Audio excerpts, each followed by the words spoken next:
வணக்கம். இது காலத்தின் குரல். இந்த நிகழ்ச்சியின் மூலமாக மீண்டும் உங்களை சந்திப்பதில் மிக்க மகிழ்ச்சி. நான் செந்தில். இன்றைய காலத்தின் குரல் நிகழ்ச்சியின் விவாத பொருள் எம்ஜிஆர் ஆதரவு வாக்குகள். எம்ஜிஆருக்கான ஓட்டுன்னு ஒன்று இருக்குது. அது இன்னமும் இருக்குதா? இருக்குதுன்னா அது யாருக்கு சொந்தம்? யாரால் அந்த வாக்குகளை ஈர்க்க முடியும்? இன்னைக்கும் பல கட்சிகளை சேர்ந்தவர்களும் எம்ஜிஆரோடு அவர் வாழ்ந்த காலகட்டத்தில் முரண்பட்ட கட்சிகள் கூட எம்ஜிஆரை புகழ்ந்து பேசக்கூடிய ஒரு காட்சிகளை நம்மால் பார்க்க முடிகிறது. சமீபத்தில் பிரதமர் மோடி அவர்கள் எம்ஜிஆரை பற்றி புகழ்ந்து பேசியிருந்தார். சமீப காலமாக நடிகர் ரஜினிகாந்த் எம்ஜிஆரை பற்றி அதிகமாக புகழ்ந்து பேசுகிறார். ஒரு விழாவில் எம்ஜிஆர் சிலை திறப்பு விழாவில் கலந்து கொண்ட அவர் எம்ஜிஆர் ஆட்சி ஒரு நல்லாட்சியாக இருக்கும், எம்ஜிஆர் மாதிரியான ஒரு நல்லாட்சியை கொடுப்பேன் என்று பலமுறை அவர் தெரிவித்திருக்கக்கூடிய கருத்துக்களை நம்ம பார்க்கிறோம். இந்த மாதிரி மாறுபட்ட கட்சிகள், மாறுபட்ட அஇஅதிமுகவோடு முரண்பட்டு நிற்கக்கூடிய கட்சிகளும் கூட எம்ஜிஆரை கொண்டாடுவதனுடைய காரணம் என்ன? இப்போ வர இருக்கக்கூடிய பேட்ட திரைப்படத்தில், ரஜினிகாந்தனுடைய பேட்ட திரைப்படத்தில் எம்ஜிஆரை போலவே அவர் சில செய்கைகளை செய்கிறார். அதே மாதிரியே இமிட்டேட் பண்ணுறாரு. பொதுவாக இளம் நடிகர்கள், வளர்ந்து வரக்கூடிய நடிகர்கள் ரஜினி மாதிரி பண்ணுறது அல்லது அதற்கு முன்பு எம்ஜிஆர் மாதிரி பண்ணுறதை நம்ம பார்க்குறோம். பட் உச்ச நட்சத்திரமாக இருக்கக்கூடிய ரஜினிகாந்த் கூட அந்த மாதிரியான ஒரு செயல்பாட்டிற்குள் செல்ல வேண்டிய தேவை எம்ஜிஆரின் வாக்குகளை ஈர்ப்பதற்கா?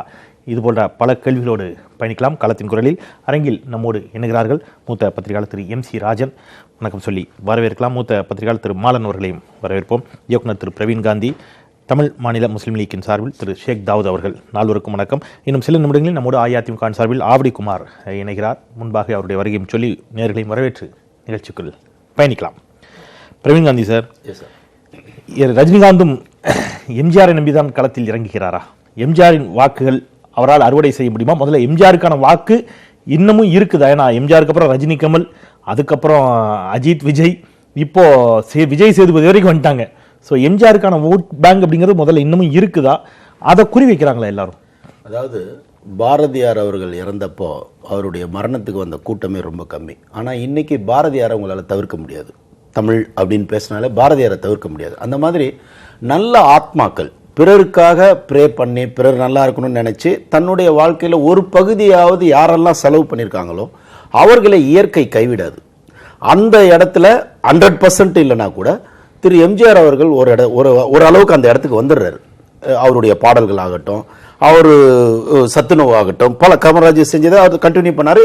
தனிப்பட்ட முறையிலேயே திரு எம்ஜிஆர் அவர்களுடைய குணநலன்களில் சினிமாவில் நான் கேள்விப்பட்டது என்னன்னா, சினிமா வட்டாரத்தில் எப்போவுமே பிறருக்கு ஏதாவது செய்யணுங்கிற ஒரு உந்துதல் சக்தியோட தான் செயல்பட்டார். அப்படின்றதுனாலேயே காலம் அவரை என்னைக்குமே கைவிடாது. அவரை போன்ற நல்ல ஆத்மாக்களை கைவிடாது. இல்ல அவரை ஓகே, பட் இல்ல நீங்க ஓட் பேங்க் இருக்கான்னு கேட்டீங்க இல்லையா? அது நிச்சயமாவே இருக்கும்.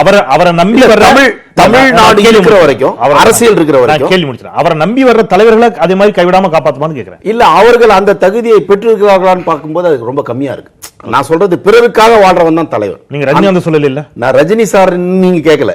நீங்க அந்த கட்சி சார்ந்தவர்களை, நான் ரொம்ப தெளிவா அந்த கட்சி சார்ந்தவர்களை நீங்க கேக்குறீங்க. இன்ட்ரோல வந்து சரி, இப்ப நான் கேட்டுறேன். ரஜினிகாந்தும் எம்ஜிஆரை நம்பித்தான் களமிறங்கிறான முதல்ல அப்படிதான் கேட்டேன். நான் மீண்டும் கூட அதை கேட்டுறேன். அவர்களுக்கு அந்த தகுதி இருக்கிறதா? நீங்க கேட்டது ரஜினி இல்ல?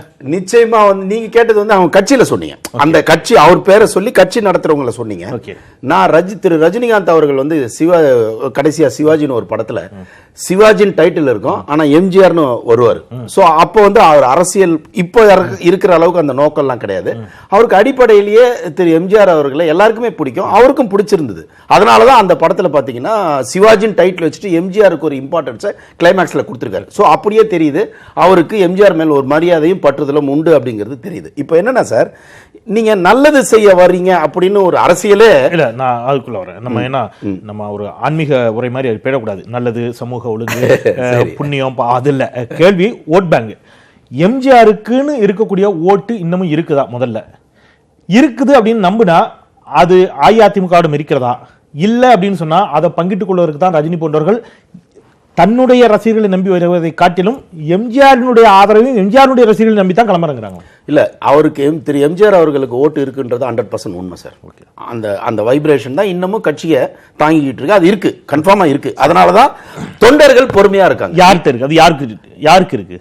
இப்போ நடந்துகிட்டு இருக்கிற இந்த ஏடிஎம்கே ஆட்சி இருக்கு பாத்தீங்களா, அந்த ஆட்சிக்கு இன்னமும் அந்த தொண்டர்கள் நம்ம தலைவரால உருவாக்கப்பட்டது, அதனால கொஞ்சம் நம்ம பல்ல கட்சிட்டு இருப்போம் அப்படின்னு இருக்கிறதுனால ஏடிஎம்கேவை இன்னும் காப்பாற்றி கொண்டிருப்பது அந்த எம்ஜிஆர் என்ற அந்த அவருடைய பவரும் ஜெயலலிதா அவர்களுடைய பவரும் தான். அதனாலதான் அவருக்கு தொண்டர்கள் சரி பரவாயில்லப்பா ஏதோ அவங்களால உருவாக்கப்பட்டது நடக்கட்டும் அப்படின்னு போறாங்க. சோ அப்படின்னும் போது தலைவர் எம்ஜிஆருக்கான ஓட் பேங்க் இருக்குது. அந்த ஓட் பேங்க் ஆர்கே நகர்ல மட்டும் இல்லாம போயிடுச்சா? இல்ல, அங்க ஆப்போசிட்ல நின்னது குளறுபடிகள்னு பலது இருக்கு இல்லையா. அங்க ஜெயிச்சு வந்தது யாருன்னு பாத்தீங்கன்னா அவரோட பேரை சொல்லி வாங்கினவர் தானே தொப்பி. தொப்பின்னு ஒண்ணு கேட்டாரு, அவரோட பேரை சொல்லி பிரிக்கிறாங்க. இப்ப ரஜினிகாந்தால அதுல எவ்வளவு தூரம் பிரிக்க முடியும்? நிறையவே பிரிக்க முடியும். ஏன் பிரிக்க முடியும்னா சார் சிம்பிள். ரெண்டு பேருமே சினிமாவில் வந்தவங்க, ஆதிக்கம் செலுத்தினவங்க. இன்னும் சொல்ல போனா திரு எம்ஜிஆர் அவர்களோட ரஜினிகாந்தோட ஆதிக்கம் வரையறையற்றது. இப்போ ஒரு அமிதாப் பச்சன் வந்து இந்தியாவில் ஒரு லிமிட்டுக்கு தான் அவர் வந்து ரூல் பண்ண முடிஞ்சது.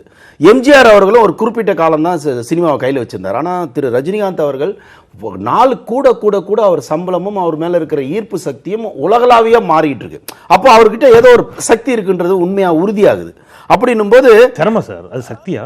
சக்தி தான் சார். ஓகே சார், சக்தி. எத்தனை பேர் திறமையாளா இருக்காங்க சார், எத்தனையோ ரஜினிகாந்த், நான் ரஜினி சாரை விட திறமைசாலிகள் இருந்தாலும் அவர்கிட்ட ஒரு சக்தி ஒண்ணு இருக்கு, அது ஒரு பவர். அது எல்லாருக்குமே அதை வந்து இறைவனும் மக்களும் தரமாட்டாங்க, அதை ஒரு சிலருக்கு தான் கொடுப்பாங்க. அந்த மாதிரி எம்ஜிஆருக்கு தந்தார்கள். அடுத்து இப்ப ரஜினி தன்னுடைய சக்தி போக எம்ஜிஆர்ல இருக்கக்கூடிய சக்தியும் கொஞ்சம் வாங்கிக்கிறதுக்கு ட்ரை பண்றாரு. நான் திருப்பி நீங்க ஆன்மீகம் சொல்லாதீங்க, நான் சொல்ல வரது என்னன்னா இயற்கை ஒரு சிலரை தேர்ந்தெடுக்கும். எம்ஜிஆரை ஒரு காலகட்டத்தில் தேர்ந்தெடுத்தது, எதிர்காலத்தில் இயற்கை எம்ஜிஆர் ரஜினிகாந்தை தேர்ந்தெடுத்து எம்ஜிஆரை போன்ற ஒரு நல்ல செயல்களை செய்ய வைக்கும். அதனால நிச்சயமாக திரு எம்ஜிஆர் அவர்களின் ஓட்டை வாங்கக்கூடிய சக்தி ரஜினிகாந்துக்கு உண்டு. அப்படிங்கிறாரு. அதான் எம்ஜிஆர் இடத்துல இனிமேல் ஃபியூச்சர் ரஜினிகாந்துக்கு தான் அப்படிங்கிறார், அந்த எம்ஜிஆர் இருந்த இடத்துல அப்படிங்கிறாரு. உங்களுடைய பார்வையில எம்ஜிஆருக்கான ஓட்டு முதல்ல என்ன இருக்குதா? அது இருக்குதுன்னா அது யார்கிட்ட இருக்குது? ரஜினி உள்ளிட்டவர்கள் அதை நம்பி வர்றாங்களா? அவங்களால அதை ஈர்க்க முடியுமா? இல்லை, அதாவது ஒரு விஷயத்தை நம்ம புரியணும். தமிழகத்தை பொறுத்தவரை மாண்புமிகு மறைந்த புரட்சித் தலைவர் எம்ஜிஆர் அவர்கள் ஒரு நல்லாட்சி வழங்கியவராகவும் அதே நேரத்தில் மக்கள் மனங்களில் ரோஜா பூவாக மலர்ந்து மனம் பரப்பியவர். அதில் நீங்கள் யாருக்கும் மாற்று கருத்து இல்லை. அதே தொடர்ந்து மாண்புமிகு மறைந்த தமிழக முதல்வர் புரட்சித் தலைவி அம்மா அவர்கள் அவங்க அதை கண்டினியூவாக எடுத்துக்கிட்டு வராங்க. அது மக்கள் நலத்திட்டங்கள்ல இருந்து எல்லா திட்டங்களும் எம்ஜிஆர் என்னென்ன செஞ்சாங்களோ அந்த திட்டங்களை எல்லாம் தொடர்ச்சியாக அதை நடத்திக்கிட்டு வராங்க. அதனால அந்த ஓட் பேங்குங்கிறது அதிமுகவுடைய ஓட் பேங்க் அது அப்படியே இருக்கு. அது எந்த காரணத்தை கொண்டும் மற்ற கட்சிகளுக்கோ இல்லை மற்ற தலைவர்களோ அதை நீங்கள் பிரிக்க முடியுமா? ரஜினி பிரிச்சிருவாரா, கமல் பிரிச்சிருவாரா அப்படின்னா அவங்களாலாம் அதை பிரிக்க முடியாது. அந்த பிரிக்கிறதுக்குள்ள வாய்ப்பு இல்லை. ஏன் அப்படின்னு கேட்டீங்கன்னா யார்கிட்ட இருக்குது? இல்லை, அதுதான் ஏன் அப்படின்னு நீங்க கேட்டீங்கன்னா அந்த அளவுக்கு எம்ஜிஆர் அளவுக்கோ இல்லை மாண்புமிகு மறைந்த புரட்சி தலைவி அம்மா அவர்களுக்கோ இவங்க வந்து மக்களுக்கு ஏதாவது நன்மை செஞ்சிருக்காங்களா இல்ல மக்களோட, ஏன்னா அதாவது வந்து ரசிகர்களாக இருப்பது வேற, சினிமா பார்க்கறது வேற. மக்களோடு மக்களாக 1952 இருந்து மாண்புமிகு மறைந்த புரட்சி தலைவர் எம்ஜிஆர் அவர்கள் அரசியல்ல இருக்காங்க. பல படிகள்ல பயணம் பண்ணியிருக்கிறாங்க. அதாவது மக்களோடு மக்களாக பயணம் பண்ணியிருக்காரு. அதே நேரத்தில் மக்களுக்கு இன்னும் நீங்க ஒருபடி மேலா சொல்றேன், இந்திய யூனியன் முஸ்லீம் லீக் அவரோட நாங்க கூட்டணியில் இருக்கோம். என்னுடைய இளமையில அவரோட நாங்க, நான் என்னோட கேள்வி என்னன்னா, இப்ப நீங்க உங்களுடைய வார்த்தையில இவர்களால் எம்ஜிஆருடைய ஓட்டை எடுக்க முடியாதுங்கிறீங்க. கண்டிப்பாக எடுக்க முடியாது. இப்ப யார்கிட்ட இருந்து எடுக்க முடியாது இருக்குது. அதாவது அதிமுக அப்படிங்கிற அந்த அமைப்புக்கு உள்ள ஓட்டுகள் அப்படியே இருக்கு இன்னைக்கு நில வரைக்கும். அது ஆர்கே நகர்ல யார்கிட்ட இருந்துச்சு? அதே தான் சொல்றேன். அதே அந்த இது வந்து யார் வந்து எம்ஜிஆருடைய அம்மாவுடைய வழியிலே ஆட்சியை நடத்துவார்கள், மக்களுக்கு தொண்டாற்றுவார்கள் மக்கள் எண்ணுகிறார்களோ அவர்களுக்கு அந்த வாக்கு போகும். அப்படி போகின்ற அது தேர்தலில் எல்லாருக்கும் தெரியும். அது போகின்ற தமிழ் மாநில முஸ்லிம் லீக்கினுடைய தலைவர் ஷேக் தாவூத் அது யார்கிட்ட இருக்கிறதா நினைக்கிறாரு. மக்கள் ஓட்டு போட்டோம்னா எல்லாருக்கும் தெரியும். கண்டிப்பா நீங்க அதுல தொடர்ச்சியா வரேன். அதுல என்ன அப்படின்னு கேட்டீங்கன்னா, எம்ஜிஆர் தேர்ந்தெடுத்தவங்க அப்படின்னு பாத்தீங்கன்னா சின்னம்மா அவர்கள். சின்னம்மாவை எம்ஜிஆருக்கு தெரியும். எம்ஜிஆர் தான் போயஸ் கார்டன்ல வந்து சின்னம்மாவை கொண்டு போறாங்க. அப்ப அப்படிப்பட்ட நிலையில அவருடைய வழியில இன்னைக்கு வந்திருக்க டிடிவி தினகரன் அவர்களுக்கு மக்கள் வாக்களிப்பாருங்கிறது தான் என்னுடைய அந்த அதிமுக எம்ஜிஆருடைய வாக்காளர்கள். கண்டிப்பா கண்டிப்பா கண்டிப்பா கண்டிப்பா அந்த அதிமுக ஓட்டு என்பது டிடிவி தினகரனுக்கு வர்றதுக்கு தான் வாய்ப்பு இருக்கு. ஏன் அப்படின்னா இப்ப ஆட்சியாளர்களாக இருக்கக்கூடிய இருக்கக்கூடியவங்க அம்மாவால் தேர்ந்தெடுக்கப்பட்ட ஆட்சியில ஆட்சிக்கு வந்தவங்க. இவங்க முன்னின்று இவங்க முகத்தை காட்டி இவங்க வெற்றி பெற்று வரல. அதே நேரத்தில் நீங்க டிடிவி தினகரன் அவர்களை நீங்க எடுத்துக்கிட்டீங்கன்னு சொன்னாக்க அவர் ஆர்கே நகர்ல நின்று எம்ஜிஆர் அவருடைய பேரை சொல்லி அம்மாவுடைய பேரை சொல்லி ஜெயிச்சிருக்காரு, வெற்றி பெற்றிருக்காரு. அப்ப மக்கள் யாரை பார்க்கறாங்க அவங்களுக்கு அடுத்து அப்படின்னு சொன்னா டிடிவி தினகரன் அவர்களையும் சின்னம்மா அவர்களையும் தான் பார்க்கறதாகத்தான் என்னுடைய கருத்து. திருமாலன், எம்ஜிஆருடைய வாக்குகளை ஈர்க்கும் சக்தி திரு சேக்தாவூத் அவருடைய பார்வையில் திருமதி வி.கே. சசிகலாவுக்கும் டிடிவி தினகரனுக்குங்கிறாரு. உங்களுடைய பார்வை முதல்ல இருக்குதாங்கிறதையும் சொல்லிடுங்க. எம்ஜிஆருக்கான அந்த ஓட் பேங்க்றது, அதாவது எம்ஜிஆருடைய ஓட் பேங்க் அப்படிங்கிறத நீங்கள் அனலைஸ் பண்ணி பார்த்தீங்கன்னா அதில் 2 முக்கிய காம்போனன்ட்ஸ் உண்டு. ஒன்று வந்து பெண்களுடைய ஓட்டு, இன்னொன்று வந்து பட்டியலினத்தில் இருக்கக்கூடிய ஒரு பிரிவினருடைய ஓட்டு. இது பெண்களுடைய ஓட்டு வந்து ஜெயலலிதாவிற்கு அப்படியே போச்சு. ஏன்னா 89 அந்த கட்சியில் 4 அவங்க 2ஆக பிளந்து எதிராக நின்று பிறகு ஜெயித்ததற்கெல்லாம் பிறகு ஜெயலலிதா தான் எம்ஜிஆருடைய வாரிசு என்று மக்கள்கிட்ட ஒரு அபிப்பிராயம் வந்ததுனால அந்த லெகசி வந்து அவருக்கு அப்படியே போச்சு. அந்த பெண்களுடைய ஓட்டு அவங்களுக்கு போனது அவங்க வந்து நல்லா கன்சால்டேட் பண்ணிக்கிட்டாங்க. அது மேலும் வளர்க்கவும் செய்தாங்க, அபிவிருத்தியும் செஞ்சாங்க. பட்டியலினத்தவருடைய வாக்குகள் வந்து வேறு சில கட்சிகளுக்கு போக ஆரம்பித்தது. புதிய தலைவர்கள் வந்ததற்கு பிறகு வேறு சில கட்சிகளுக்கு போக ஆரம்பித்தது. அது யாருக்கு போகும்? இப்போ வந்து எப்படி இருக்குன்னா, இப்போ ஜெயலலிதாவும் இல்லை என்கிற போது யார் வாரிசு என்கின்ற ஒரு குழப்பம் வந்து இருக்கக்கூடிய சூழ்நிலையில் எல்லாரும் அதற்கான ஒரு முயற்சி, அந்த வாக்குகளை பெறுவதற்கான ஒரு முயற்சி செய்கிறாங்க. அந்த வாக்கு இருக்குது. அந்த வாக்கு முன்பு இருந்த அளவுக்கு பெரிய அளவில் இல்லைனாலும் ஒரு குறிப்பிட்ட அளவில் அது வந்து இருக்குது. ஏன்னா அந்த வயதின் காரணமாக விடைபெற்று போனவர்கள், அந்த மாதிரியான அந்த சினிமாவுடைய நேரடியான தாக்கத்தின் கீழ் இல்லாதவர்கள் என்று பார்க்கிற போது அது வந்து குறைந்திருக்கிறது. ஆனால் முற்றிலுமாக நீங்கிவிடவில்லை. எம்ஜிஆருக்கான வாக்கு முற்றிலுமாக நீங்கிவிடலை. அதனால் இந்த இருக்கிற வாக்கை யார் எடுத்துக்கொள்வது என்பதற்காகத்தான் ஒவ்வொருவரும் ஒவ்வொரு விதமான முயற்சிகளை செய்கிறாங்க. அதிமுக சில முயற்சிகளை செய்கிறது, தினகரன் சில முயற்சிகளை செய்கிறார், ரஜினிகாந்த் சில முயற்சிகளை செய்கிறார். எல்லாருக்கும் அது வந்து ஒரு சப்ளிமெண்ட் ஓட்டு தான். அது கூடுதலாக அவர்கள் பெறக்கூடிய வாக்குகளோடு கூடுதலாக பெறக்கூடிய. இதில் நீங்கள் சொன்ன மாதிரி எம்ஜிஆரினுடைய மறைவிற்கு பிறகு ஜெயலலிதா அவர்கள் அதை எடுத்துக்கொண்டார் அப்படின்னு ஒரு வாதம் வச்சுங்க. ஜெயலலிதாவின் மறைவிற்கு பிறகு எங்க கிட்ட தான் அது இருக்குது அப்படின்னு டிடி தரப்பு சொல்றாங்க. அதுக்கு அவங்க உதாரணமா காட்டுறது ஆர்கே நகர் இடைத்தேர்தல் முடிவு. இல்லை, ஒவ்வொரு தரப்பும் சொல்றாங்க. ஆர்கே நகரை வைத்து வந்து எந்த ஒரு விதமான முடிவுக்கும் நம்ம வந்து வர முடியாது. ஏன்னு கேட்டால் ஆர்கே நகரில் வந்து அதிமுகவுக்கும் தினகரனுக்கும் இடையேயான போட்டியாக அது மாறியது. அது வந்து அதில் வந்து திமுக 3வது இடத்திற்கு இல்லை அது பிரச்சாரம் போட்டி எல்லாமே வந்து அதிமுகவுக்கும் டிடிவி தினகரனுக்கும். அதுதான் அவங்க அந்த உங்களுடைய வாதத்தை தான் அவங்க கூடுதல் பலமாக தங்கள் அணியில் பார்க்குறாங்க. என்ன சொல்றாங்கன்னா, எஸ் ஒரிஜினல் ஏடிஎம்கே தொண்டர்கள் யாரிடம் இருக்கிறார்கள், உண்மையான தலைமை யார் என்பதை தீர்மானிக்கக்கூடியதா. எம்ஜிஆருடைய ஆதரவாளர்கள் யாருக்கு அப்படிங்கிறது அதிமுகவுக்கு போயிருக்கும். அதாவது இன்றைக்கு இருக்கக்கூடிய அதிமுக தொண்டர்கள் வந்து முற்றிலும் எம்ஜிஆருடைய தொண்டர்கள் அல்ல. அது வந்து ஜெயலலிதாவுடைய தொண்டர்களும் அதில் இருக்காங்க. இதில் வந்து அந்த இது என்னாச்சுன்னு கேட்டிங்கன்னா, அவர்களுக்கு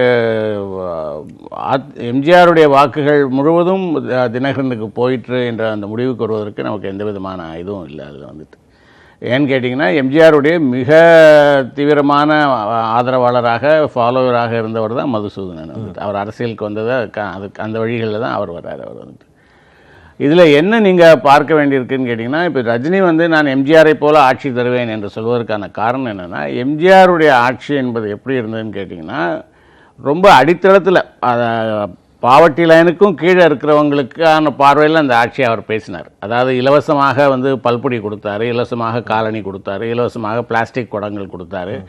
அதெல்லாம் கூட வாங்க முடியாத நிலையில் மக்கள் இருக்கிறார்கள் என்கின்ற ஒரு அணுகுமுறையில் அவர் வைத்திருந்தார். இன்றைக்கு அந்த பொருளாதார அவ்வளவு மோசமான பொருளாதார நிலையில் யாருமே இல்லை. இன்னைக்கு காலத்துக்கு ஏற்ற மாதிரி மாற்றிருக்கிறாங்க. அதான் இன்னைக்கு வந்து அன்றைக்கு வந்து மக்களால் வாங்க முடியாத ஒரு விஷயமாக ஒரு காலனியோ அல்லது ஒரு பிளாஸ்டிக் குடமோ இருந்த ஒரு காலகட்டத்தில் இன்றைக்கு அது வந்து மக்களுக்கு எளிதாக வாங்கக்கூடிய ஒரு பொருளாக ஆகிவிட்டது. இன்றைக்கு அவர்களால் வாங்க முடியாத பொருள் என்பது டிவி, மிக்சி அல்லது லேப்டாப், ஸ்கூட்டர் அந்த மாதிரியான விஷயங்களாக இருக்குது. அதே ஐடியாவை இன்றைக்கு காலத்துக்கு தகுந்தாற்போல் இவர்கள் மாற்றி அவங்க வந்து செய்கிறாங்க. அதனால் இப்போ ரஜினிகாந்த் வந்து எம்ஜிஆர் ஆட்சி என்று சொல்கிற போது அவர் என்ன அர்த்தத்தில் அதை சொல்கிறாருன்னு நான் நினைக்கிறேன்னா, அது எளிய மக்களுக்கு அதை சொன்னா புரியும். நான் என்ன செய்ய போகிறேன் அப்படிங்கிறத வந்து விரிவாக கவர்மெண்ட்டாக இருக்குங்கிற மாதிரி சொல்கிறாங்க அப்படிங்கிறத எடுத்துக்கலாம். திரு ராஜன், எல்லோரும் காமராஜர் ஆட்சி என்று வாதங்களை வைத்துக் கொண்டிருந்த பொழுது எம்ஜிஆர் ஆட்சி அப்படிங்கிற ஒன்றை தொடங்கி வைக்கிறாரு ரஜினிகாந்த். இப்போ சமீபத்தில் அந்த படம் இறக்கி எல்லாத்தையும் கேட்ட கேள்வி தான் உங்ககிட்டயும், எம்ஜிஆருக்கான ஓட் பேங்கிறது உள்ளபடியே இன்னமும் இருக்குதா, அல்லது இல்லாத ஒன்றிற்கு இங்கே எல்லோரும் பங்கிட்டுக் கொள்வதற்கு போட்டி போடுகிறார்களா? இருக்குது அப்படின்னு சொன்னா அது இப்போ யார்கிட்ட இருக்குது, இனி யார்கிட்ட போகும்? எம்ஜிஆரோட ஓட் பேங்க்குங்கிறது வந்து ஒரு வானவில் கூட்டணி. அதாவது அவர் ஜாதியை பற்றி பேச மாட்டார், மற்றதெல்லாம் பேச மாட்டார், மதத்தை பற்றியோ பேசுகிறதெல்லாம் கிடையாது. அந்த மாதிரியான கன்சாலிடேஷன் கிடையாது. அது வந்து பூவருங்கிறப்ப வந்து உங்களுக்கு வந்து எல்லா செக்ஷன்லையும் இருக்கிற பூவர் வந்துடுது. அதில் குறிப்பாக தலித் மக்கள் பெருவாரியாக, அதுலேயும் குறிப்பாக அருந்ததிய சமூகத்தில். அதுக்கு காரணம் நிறைய சொல்லுவாங்க, அவர் மதுரை வீரனாக நடித்தது, அது இதெல்லாம். அடுத்து இன்னும் முக்கியமாக முக்குளத்தோர் வாக்கு வங்கிய குறி வைத்து தான் மாயத்தேவரை திண்டுக்கல்ல நிறுத்துறார். அதுதான் முதல்ல அதிமுக தேர்தலில் நிற்கிறது. ஸோ அந்த மாதிரி நிறைய இருக்கு. அப்புறம் சில கதைகள்லாம் இருக்கு. அவரோட நடித்த கதாநாயகிகள், கடைசி கட்டத்தில் நடித்த கதாநாயகிகள், அவரோட சமூக பின்புலம், அதெல்லாம் அவருக்கு வந்து முக்குளத்தோர் வாக்கு வங்கியை கொண்டு வரதுக்கு உதவுனது அப்படின்னு சொல்லுவாங்க. இல்ல அந்த வாக்கு வங்கி முதல்ல உடைபட்டது வந்து விஜயகாந்தோட வரவு. விஜயகாந்தோட அரசியல் வந்து எம்ஜிஆரோட அரசியலோட பாணிதான். ஆக எம்ஜிஆரோட வாக்கு வங்கிங்கிறது உடையாத ஒண்ணு எல்லாம் கிடையாது, ஏற்கனவே உடைஞ்சிருக்கு. இப்போ ஒன்றும் புதுசா உடைய கிடையாது. அடுத்து பாத்தீங்கன்னா இப்போ ஒரு கம்பெனி இருக்கு, ஒரு பாப்புலர் பிராண்ட் இருக்கு, ரெண்டு பேர் பிரிச்சுக்கிறாங்க, அண்ணன் தம்பியோ இல்லைனாக்கா பங்குதாரர்களோ பிரிச்சுக்கிறாங்க. குட்வில் அப்படியே ரெண்டு பக்கமும் பிரியாது.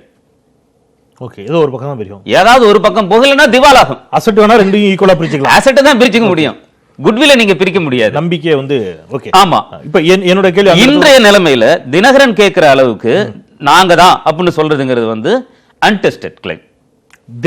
தினகரன் கேட்கிறது. ஆர்கே நகர் சொல்றாருல, ஆர்கே நகர் வந்து திமுகவோட ஸ்ட்ராட்டஜியோட தோல்வி.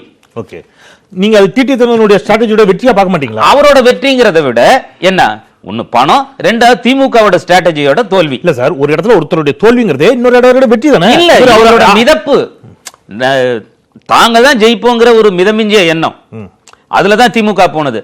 அந்த ஆர்கே நகர்ல போனதுனால தமிழகம் முழுக்க திமுக அந்த மாதிரி போயிடும் அப்படிங்கிற மாதிரி எல்லாம் எடுத்துக்க முடியாது. என்ன நீங்க அதுல அதிமுக தோல்வியா பார்க்க மாட்டீங்களா? திமுக விட்டுருங்க. இல்ல நான் ஏன்னா சப்ஜெக்ட் வந்து இருந்தும் இல்ல, சப்ஜெக்ட் வந்து எம்ஜிஆருடைய வாக்குகள் யாருக்கு அப்படிங்கறதுல நான் ஆர்கே நகருடைய அந்த போட்டிங்கிறத அதிமுகவுக்கும் டிடி தினகரனுக்குமான போட்டியா மட்டுமே வச்சு பார்த்தோம்னா, நீங்க சொல்ற மற்ற இன்ன பிற காரணிகள்லாம் விவாதத்துக்கு உட்பட வேண்டியவை நம்ம நிறைய விவாதிச்சிருக்கோம். அதிமுக டிடிவி என்ற அந்த இரண்டு பேருக்கு இடையிலான போட்டியில நான் தான் அதிகமான வாக்குகள் பெற்றிருக்கேன், நான் கிளைம் பண்ணிருக்கேன். சோ எம்ஜிஆருடைய வாக்குகள் என்கிட்ட இருக்குது அப்படிங்கிற அந்த வாதம் இருக்குல்ல, இப்ப ஷேக் தாவூத் அதான் சொல்றாரு, அவங்க கிட்ட தான் இருக்குது அப்படிங்கிறார். நல்லா பார்த்தீங்கன்னா இவரோட ஆதரவு தலன்னு பார்த்தீங்கன்னா, டிடிவி தினகரனுக்கான ஆதரவு தலன்னு பார்த்தீங்கன்னா முக்குளத்தோர், அதுலேயும் குறிப்பாக கள்ளர்கள் இருக்கக்கூடிய பகுதி அப்படின்னு பார்த்தீங்கன்னா தஞ்சை இந்த பகுதி, அடுத்தது மதுரை அந்த பகுதி. என்ன பன்னீர்செல்வமும் அங்கிருந்து தான் வர்றாரு சார். இல்ல சார், அதுதான் சார் திருப்பி திருப்பி அவங்க சொல்றாங்க. நீங்க தென் மாவட்டத்தில் நீங்க வெற்றி பெற்றிருந்தா அடித்தளம் உண்டு, வட சென்னையில நாங்க வெற்றி பெற்றிருக்கிறோம் அப்படின்னு அவங்க ஒரு வாதம் வைக்கிறாங்கல்ல. அந்த வட சென்னையில ஆர்கே நகர் போன்ற தொகுதிகளில் working class peoples, lower middle class peoples அதிகமா இருக்கக்கூடிய, உடல் உழைப்பு சார்ந்த தொழிலாளர்கள் அதிகமா இருக்கக்கூடிய ஒரு பகுதி. ஆமா, எம்ஜிஆருடைய ரசிகர்கள் இன்னமும் கூட அங்கே கையில எம்ஜிஆருடைய படத்தை பச்சை குத்தி இருக்கக்கூடிய ஏராளமான பொதுமக்களை நம்ம பார்க்க முடியும். அப்ப அந்த வாக்குகள் இவர்களிடம் தான் இருக்குது என்று சொல்லக்கூடிய வாதத்திற்கு வலு சேர்க்கக்கூடியதா அவங்க ஒரு தர வைக்கிறாங்க. நாங்க வின் பண்ணிருக்கிறோம், சோ எங்ககிட்ட பொதுமக்களுடைய வாதத்தை தாண்டி எம்ஜிஆருடைய வாக்குகள் எங்ககிட்ட தான் இருக்குது அப்படிங்கிற ஒரு வாதம். ஆமா, அதுக்கு அந்த உதாரணத்தை நீங்க ஏன் ஏற்க மறுக்கிறீங்கன்னு கேட்கிறேன். ஏன்னா அந்த எல்லாருக்குமே தெரிஞ்சது வட சென்னையில குறிப்பா ஆர்கே நகர்ல வந்து இவர் ஜெயிச்சதுக்கான காரணங்கள் வந்து பல நிறைய இருக்கு. நான் வச்சிருக்கேன் ஒரு வாதத்துக்கு, அதுல இதுவும் ஒரு காரணமாங்கிறத ஏன் மறுக்க மறுக்க நான் சொல்றேன். இதுவும் ஒரு காரணங்கிறத, எம்ஜிஆர் ஆதரவாளர்களுடைய வாக்குகளும் ஒரு காரணம் என்பதில் உங்களுக்கு மறுப்பதற்கான தரவு என்ன இருக்குன்னு நான் கேட்கிறேன். எம்ஜிஆரோட வாக்கு மட்டும்தான் இவருக்கு அதிகப்படியா கேட்கல, நான் எம்ஜிஆருடைய வாக்குகளும் ஒரு காரணமானு கேட்கிறேன். எம்ஜிஆரோட வாக்குகள் காரணம் அது என்னன்னா, அதிமுக ஓட்டு அங்க பிரிச்சிருக்காரு, இரட்டை இலைக்கான ஓட்டை அவர் பிரிச்சிருக்காரு, அது கூட மற்ற வாக்குகளையும் வாங்கியிருக்காரு. சோ அதனால வந்து டிடிவி தினகரன் தான் சொல்ல முடியாது. ஏன்னா இரண்டாவது இடத்துக்கு அதிமுக வந்து இருக்கு, இரட்டை இலை இருந்தும் இல்லையா. சோ அதனால வந்து அதிமுகவும் கிளைம் பண்ண முடியாது, அப்படியே இருக்கு. ரஜினி வந்தார்னா இந்த வாக்குகளை அவரால் ஸ்பீட் பண்ண முடியுமா? ரஜினி வந்து ரொம்ப கஷ்டம். ஓகே, இந்த வாக்குகளை வந்து ரஜினி எடுக்கிறது வந்து ரொம்ப கஷ்டம். திரு ஆவடிக்குமார் அஇஅதிமுக சார்பில் நம்முடைய இருந்திருக்கிறார். வணக்கம் சொல்லி வரவேற்று நீங்கள் வருவதற்கு முன்பாக ஷேக் தாவூத் ஒரு கருத்தை சொல்லிட்டு இருந்தார். எம்ஜிஆர் இருக்கின்ற பொழுதே சசிகலா அவர்கள் அறிமுகப்படுத்தப்பட்டார். இந்த கோரான அந்த ஓட் பேங்க், எம்ஜிஆருடைய தீவிர விசுவாசிகள் இன்னமும் திருமதி வி.கே. சசிகலா, திரு டி.டி. தினகரன் அவர்களிடம்தான் அவர்கள் இருக்கிறார்கள். அது ரஜினி உள்ளிட்டவர்களால் அதை ஸ்பிளிட் பண்ண முடியாது. அஃப்கோர்ஸ் மோடி ஒரு பக்கம் எம்ஜிஆரை பாராட்டி பேசுகிறார், ரஜினி பேசுகிறார், எல்லோரும் எம்ஜிஆருடைய வாக்குகளை குறிவைக்கிறார்கள். அது இருக்குதான்னு முதல்ல நம்ம முதல் சுற்றுல பேசுவோம். இருக்குதுங்கிறத எல்லாருமே கிட்டத்தட்ட ஒத்துக்கிறாங்க. யாரிடம் இருக்குங்கிறதெல்லாம் மாறுபட்ட கருத்து. ஷேக் தாவூத் சொல்றாரு அது டி.டி. தினகரனும் இருக்குதுன்னு. அதாவது அனைத்திந்திய அண்ணா திராவிட முன்னேற்ற கழகம் என்பதே புரட்சித் தலைவர் எம்ஜிஆருடைய வாக்கு வங்கி தான். அதனால தான் புரட்சித் தலைவர் எம்ஜிஆர் யாரையும் வாரிசு அறிவிக்கலை.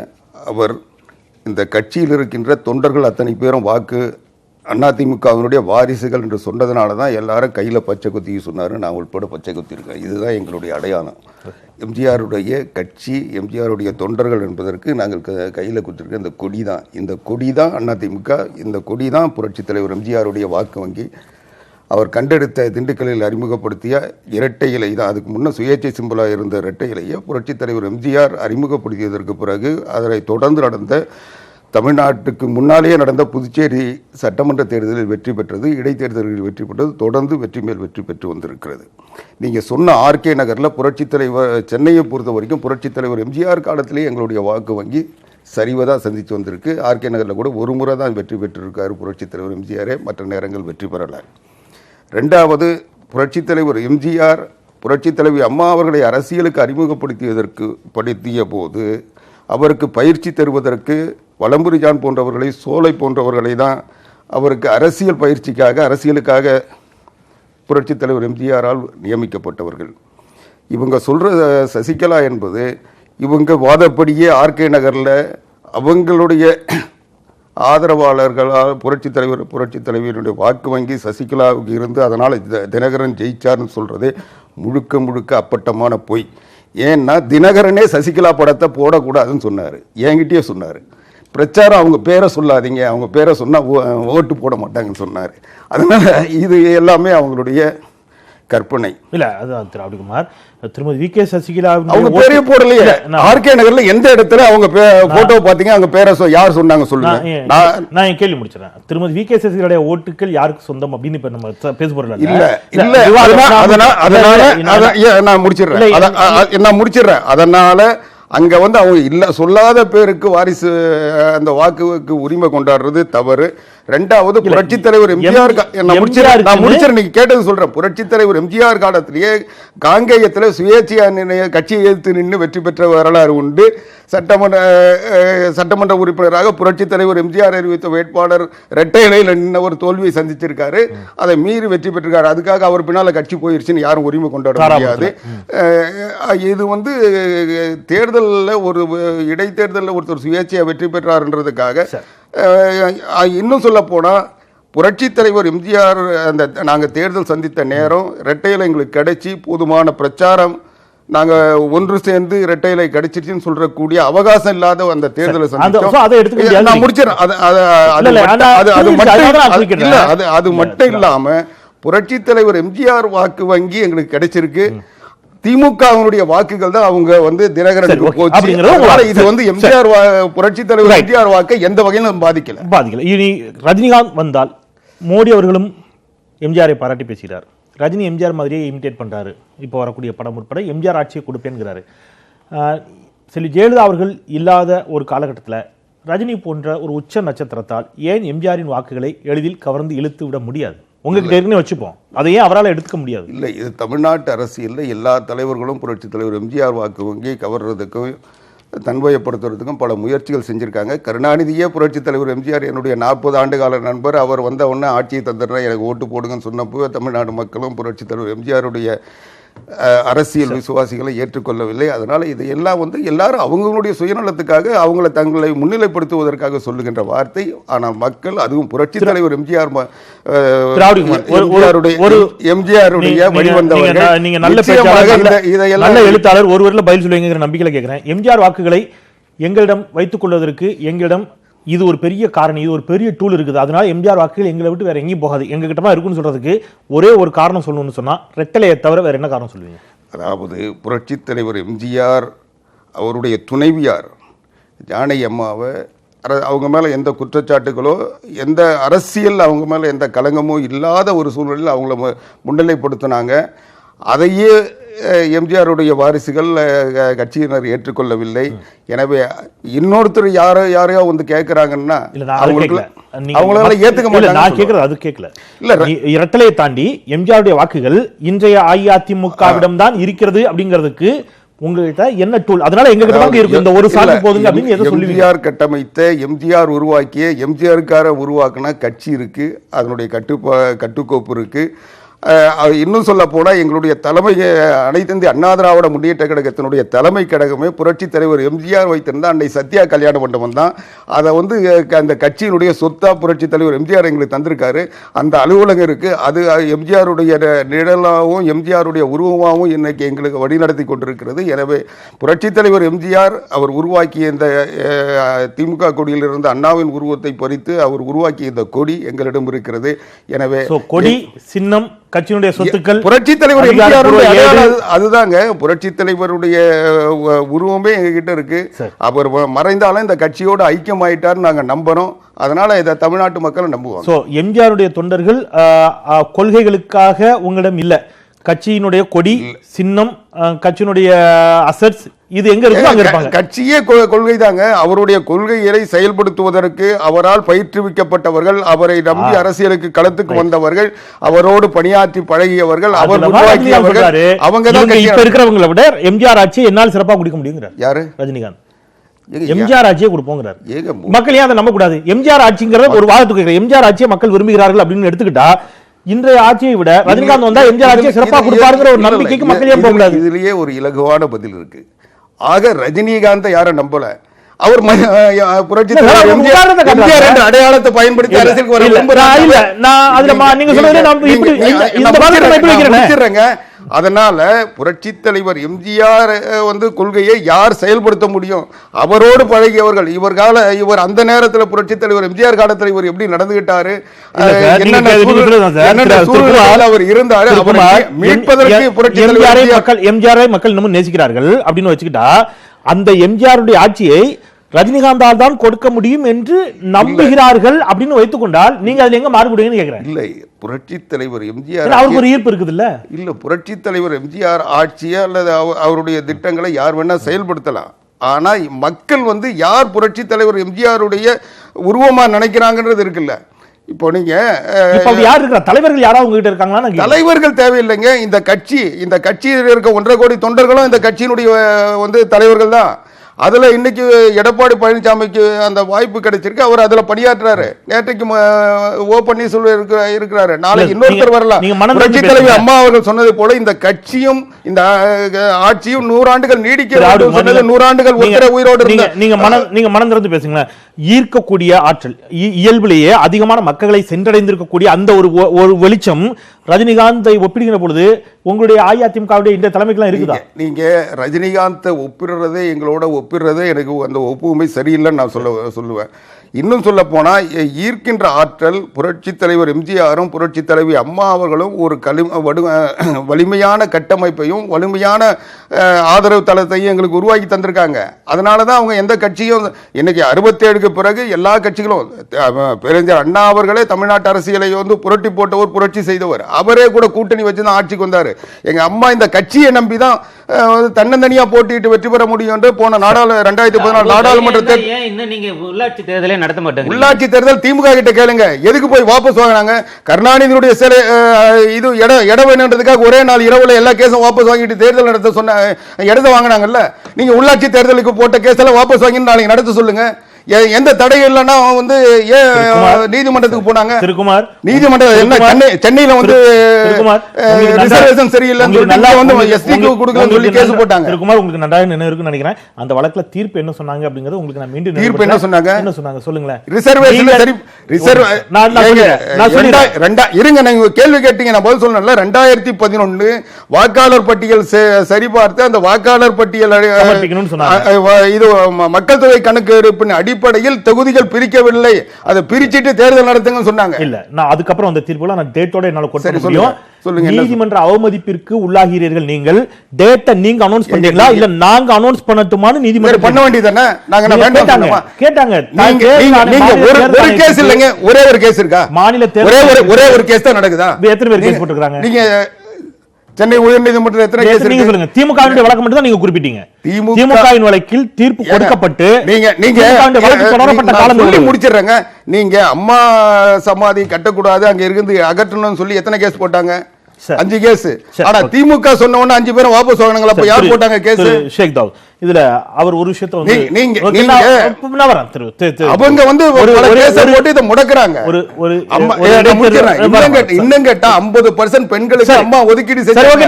அவங்க தேர்தலை சந்திக்க முடியாம போய் சென்னை மாநகரத்தை எஸ்பிக்கு ஒதுக்கல சீட்டுன்னு சொல்லி போனாங்க. சரி திரு ஷேக், இதுல ஒரு ஓட் பேங்க் இருக்குது அப்படிங்கிற வாதத்தை வைத்துக் கொண்டால் ஈர்க்கக்கூடிய அடிப்படையில் ஏற்கனவே அவர் ஒரு உச்ச நட்சத்திரமாக இருக்கிறார். இன்றைக்கு மோடி பேசுகிறார், நீங்க உங்ககிட்ட இருக்குங்கிறீங்க, அஇஅதிமுக அவங்க கிட்டமா இருக்குங்கிறாங்க. அவர் சொல்றாரு கடந்த காலத்தில் திமுகவே அதை ட்ரை பண்ணிச்சுங்கிறாங்க. வரக்கூடிய எல்லாருக்குமே எம்ஜிஆருடைய வாக்குகளை அரசியலுக்கு வரக்கூடியவங்களுக்கு ஒரு ஆர்வம் இருக்குதுன்னு சொன்னா ஈர்க்கக்கூடிய அடிப்படையில் அந்த வாய்ப்பு ரஜினிகாந்துக்கு அதிகமாக இருக்கிறது அப்படிங்கிறாரு பிரவீன் காந்தி. இல்லை, அதாவது வந்து ரஜினிகாந்தை பொறுத்தவரை நான் ஆரம்பத்திலே உங்களுக்கு சொல்லியிருக்கேன், ரஜினிகாந்த் ஆகட்டும், இல்லை கமலஹாசன் ஆகட்டும், இல்லை இனிமே வரக்கூடிய நடிகர்கள் ஆகட்டும், இவங்க வந்து அரசியலில் வந்து எந்தவித மக்கள் நல திட்டங்களுக்குமோ இல்ல மக்களை சார்ந்த ஒரு பண்புகளோ உள்ளவர்களாக எனக்கு தெரியல. மக்களும் அதை ஏத்துக்கறல. நீங்க நம்புறீங்களா நிஜமாவே? இல்ல, உண்மையிலேயே கேள்வி முடிச்சிடறேன். இதுவரைக்கும் வெற்றி பெற்றவர்கள் தேர்தலில் தைரியமா நிக்கிறவங்க மக்களுக்கு நல்லது செஞ்சுட்டு தான் நிக்கிறாங்களா? இல்ல, உண்மையில நல்லது செய்திருக்கிறார்கள் என்ற நம்பிக்கையில் தான் மக்கள் வாக்களிக்கல. ஒரு விஷயம் நீங்க தெரியுங்க, இன்னைக்கு சாதாரணமாக ஒரு படத்துல நடிச்சவர் ரோட்ல வந்தா ஒரு 4 பேர் உடனே கூடிடுவாங்க, 4 பேர் பார்ப்பாங்க. இது அந்த காலத்துல இருந்தே இருக்கு. நம்ம ஊர்ல மக்கள் வந்து பாக்குறது கொள்றது. இத பல தடவை பல பேர் மாண்புமிகு புரட்சி தலைவி அம்மா அவர்கள் கூட பல மேடைகளில் சொல்லியிருக்காங்க, நடிகர்களுக்காக ஓட்டு வங்கியோ நடிகர்னால ஓட்டுகள் வர்றதோங்கிற நிலைமை இல்லை. யார் மக்களாட்சி மக்களுக்காக நல்லது செய்வார்களோ அவர்களுக்கு தான். இப்ப புரட்சி தலைவர் எம்ஜிஆரை பத்தி நீங்க சொல்லும் போது அவருடைய அரசியல் செல்வாக்கு மக்களோட மக்களாக மக்கள் ஏற்றுக்கொண்டவர் நம்ம எல்லாரும் இந்த நிமிஷம் வரைக்கும் மறைந்த மாமனிதர், மறைந்தும் மறையாமல் நம்மளோட வாழ்ந்து கொண்டிருக்கிறவர். அப்ப அப்படிப்பட்ட மக்கள் மனங்களில் இடம் பெற்றிருக்கிறவர். இவர் வாதம் வைத்தார். விஜயகாந்த் வந்த பொழுது எம்ஜிஆருடைய வாக்கு வங்கி இல்லங்க. நீங்க உங்களுடைய பார்வையில விஜயகாந்த் நீண்ட நெடிய காலம் ஏதாவது கட்சியில உறுப்பினரா இருந்து எம்ஜிஆர் நீங்க சொன்னீங்கல்ல, எம்ஜிஆர் நீண்ட காலம் திராவிட முன்னேற்ற கழகத்தில் இருந்து படிப்படியா வந்து அரசியல் செஞ்சு மக்களை சந்திச்சு மக்கள் சேவை செய்து களப்பணி ஆட்சி வந்தாருன்னு. விஜயகாந்த் அப்படி எந்த கட்சியில இருந்து அவர் எப்படி உங்களுக்கு வந்து அம்மாவே அதை சொன்னாங்க சட்டமன்றத்திலேயே, கட்சியில இருக்கிறவங்க சொன்னதுனால இதை பண்ணுனேன். அதே மாதிரி அவர் வந்து எதிர்கட்சி தலைவராக வந்ததுக்குமே காரணம் யாருன்னா மாண்புமிகு மறைந்த புரட்சி தலைவர் அம்மா அவர்கள் தான். இல்லைன்னா அவர் வந்திருக்கவே முடியாது. அதுக்கு அப்புறம் அதிமுக நிர்வாகிகள் எல்லாரும் தெரியுங்க, பொதுவா அதிமுக நிர்வாகிகள் எல்லாரும் வைக்கக்கூடிய வாதம் ஜெயலலிதா அவர்களை பொறுத்தவரை ஜெயலலிதா அவர்கள் முடிவெடுப்பார், அவர் சொல்லுவதை நாங்க கேட்போம். ஏங்க அது உண்மைதாங்க. வேண்டான்னு சொன்னேன், இவர்கள் தொடர்ந்து என்னை இல்ல, அதனால இல்ல ஒரு நிர்பந்தமும் இல்ல. நீங்க அப்படி பாத்தீங்கன்னா அதுக்கு அப்புறம் இப்ப 2016 நடந்த சட்டமன்ற தேர்தல்ல 234 தொகுதியிலுமே தனிச்சு போட்டிட்டாங்களா? அப்புறம் என்ன நிர்பந்தம்? அப்ப விஜயகாந்த் எங்க போனாரு? அப்ப அதனால விஜயகாந்த்ங்கிற பிம்பம் அந்த நிலைமைக்கு எதுவுமே கிடையாது. அதை போல இனி நினைக்கிற ஆக்டர்கள் வர்ற நடிகர்கள் வந்து அந்த இடத்தை பிடிச்சிடலாம், அந்த இடத்துக்கு வந்துடலாம் அப்படின்னு சொன்னா இது ஆரம்பத்துல இருந்தே இவங்க வந்து அரசியல்ல இருந்து மக்களுக்கு தொண்டாற்றி 89 இருந்தே அரசியல்ல இருந்து எம்எல்ஏவா இருந்து படிப்படியா முன்னேறி அமைச்சராக இன்றைக்கு முதலமைச்சராக இருக்கக்கூடிய எடப்பாடி பழனிசாமி அவர்கள் உள்ளிட்ட அஇஅதிமுகவிடம் அது இருக்குதுங்கிறார் அவர். இல்ல ஒரு விஷயம் கரெக்ட். அவரு நம்ம ஆவடி குமார் அவர்கள் வந்து ரொம்ப விவரமாக அதை தெளிவாக சொல்றாரு. இப்ப மாண்புமிகு மறைந்த புரட்சி தலைவர் எம்ஜிஆர் அவருடைய மனைவியை கொண்டு வந்தாங்க. அப்ப அவங்க அந்த நேரத்துல முடியல, அம்மாவிட்ட அவங்க ஒப்படைச்சிட்டு போயிட்டாங்க. எம்ஜிஆர் கொண்டு வரல. இல்ல அதான், அதாவது அவருக்கு அடுத்து என்ன அவங்க வந்தாங்க, ஜானகி அம்மா வந்தாங்க. ஜானகி அம்மா நடத்த முடியல அப்படின்னு சொல்லிட்டு என்ன பண்ணாங்க அப்படின்னா அம்மாட்டே ஒப்படைச்சிட்டாங்க. கேஸ் ஆகி பூட்டு போட்டு எல்லாமே இருந்தது. அப்ப அம்மாட்ட தான் ஒப்படைச்சாங்க. அப்ப பிரச்சனை அம்மா அவர்கள் தான் அதை முழுமையாக செயல்படுத்த முடிஞ்சது. அந்த ஒரு தலைமை, அந்த ஆளுகின்ற அந்த ஒரு தலைமை இருந்ததுனால அதை தொடர்ச்சியாக புரட்சித் தலைவர் அவர்கள் எந்த வழியில் அதை கொண்டு போனாங்களோ அதே மாதிரி ஏழை எளிய மக்களுக்கு, பிற்படுத்தப்பட்ட மக்களுக்கு அதை தெளிவாக செஞ்சாங்க. அப்ப அதனால அம்மா இல்ல சொல்றேன் கேளுங்க, அம்மா அவர்களும் அந்த நிலையில் உயர்ந்தார்கள், மிக உன்னத நிலையில இருந்தாங்க. இறைவனுடைய நாட்டம், அவங்க நம்மளை விட்டு மறைஞ்சிட்டாங்க. பட் அதை விட்டு சென்றிருக்கிறாங்க. அந்த விட்டு சென்றதை யாரால் நிர்வகிக்க முடியும்? இந்த நிமிடம் வர அவருடைய ஆட்சி, அவருக்காக வாக்கு 234 தொகுதிகளிலும் உங்களுடைய அன்பு சகோதரி நிர்வகிக்கிறாங்களா இல்லையா? இல்ல, நான் நிற்பதாக நினைச்சு எனக்கு வாக்களிக்க. இதே எடப்பாடி பழனிசாமிக்கோ ஓ பன்னீர்செல்வத்துக்கோ இன்னைக்கு இருக்கிற யாரும் முகத்துக்கும் ஓட்டு போடல, யாரும் ஓட்டு போடல. நீங்க அதே டிடிவியை ஆர்கே நகர்ல டிடிவி முகத்துக்கு ஓட்டு போட்டிருக்காங்க. நீங்க அதை புரியணும். அம்மாவுக்காக, எம்ஜிஆருக்காக யாருக்கு போடலாம்? டிடிவிக்கு போட்டிருக்காங்க. நீங்க அதை புரியணும். அதே போல இவங்க தனிச்சு யாராவது நின்று அந்த வாக்கை வெற்றி பெற்று கொண்டு வந்திருக்கிறாங்களா சொல்லுங்க. யாராவது ஒருத்தர் அந்த மாதிரி நாங்க தனிச்சு, அந்த சின்னம் கூட இல்ல, தொப்பில நின்று இருக்காரு. அப்ப அந்த இதுல அடுத்து குக்கர் வந்தது, குக்கராக மாத்தி கொடுத்தாங்க. குக்கர்ல நின்றும் அவர் அதை ஜெயிச்சிருக்கிறார். ஆக யாரு மக்கள் ஏற்றுக்கொள்றாங்கன்னு நீங்க பாருங்க. இந்த ஒரு தொகுதி உதாரணம் காட்ட முடியாது. ஒரு பானை சோறுக்கு ஒரு சோறு பதங்க. ஒரு பானை சோறுக்கு எல்லா சோத்தையும் எடுத்து பிரிஞ்சு பார்க்க மாட்டாங்க. ஒரு சோறு தான் பதம். அப்ப தமிழ்நாடு பூரா ஏற்றுக்கொள்ளக்கூடிய மக்களுடைய நினைவுல எம்ஜிஆருக்கு அடுத்து புரட்சி தலைவி அம்மா அவர்களுக்கு அடுத்து டிடிவி தினகரனை ஏத்துக்கிறாங்க, சின்னம்மா அவர்களை ஏத்துக்கிறாங்க. அதனால நீங்க வருகின்ற தேர்தல்கள் இதை நீங்க கண்டிப்பாக பாப்பீங்க. ஒரே ஒரு நிமிஷம். புரட்சி தலைவி அம்மா அவர்கள் கடந்த தேர்தலில் 234 தொகுதியிலும் வேட்பாளர் இருந்தாங்க.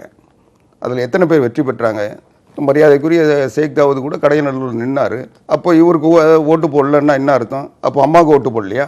கண்டிப்பா அதை சொல்ல நீங்க பேசல, நான் குறிக்கல, பேச சொல்ல நான் குறிக்கல, நான் பேசுறேன், நீங்க பேசல. அவர் அதான் சொல்றாரு. அதனால இது கட்சி அண்ணா இறந்த உடனே கருணாநிதி தான் முதலமைச்சர் ஆனார். அதுக்காக போய் கருணாநிதி ஓட்டு போடலன்னு சொல்ல போறீங்களா? நீங்க ஒரு கட்சி, அங்கீகரிக்கப்பட்ட கட்சி, இந்தியாவில் பிரதான கட்சிகள்ல 3வது இடத்துல இருக்கு. தமிழ்நாட்டுல அம்மா நான் முடிச்சிடறேங்க, நீங்க பேசாதீங்க. தமிழ்நாடு வந்து இவங்க நடத்துனாங்களா? என் கேள்வி அதுதான். தமிழ்நாட்டுல ஓபிஎஸ்ஓ இபிஎஸ்ஓ இதுவரைக்கும் நடத்தி காட்டுங்க. அதிமுக அதை நடத்தி காட்டுங்க.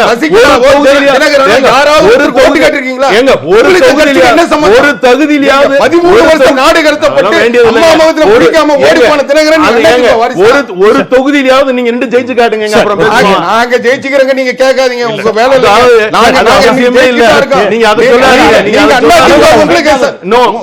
ஒரே கேள்வி உங்களுக்கு. அதாவது ஒரே நிமிஷம். தினகரன் தான் அந்த வாக்கு வங்கி இருக்கு. அந்த வாக்கு வங்கி ரொம்ப சுருங்கி வந்துருச்சுங்கிறது வேற. அத வந்து ஜெயலலிதா அதிமுக காரன் போய் வேற ஆளுக்கு ஓட்டு போட்டுவானா? தினகரன் நீங்க ஆரம்பத்துல இருந்தே சொல்றீங்க சுருங்கிருச்சு இல்ல. அப்ப அதிமுக போட்டிருக்கானா? ஒரே ஒரு கேள்வி. தினகரன் தான் அப்படின்னா போன சட்டமன்ற தேர்தலில் தினகரோட முகம் எங்க இருந்தது? இல்ல, எந்த தேர்தல் இருந்தது? எந்த தேர்தல் இருந்தது? அவங்க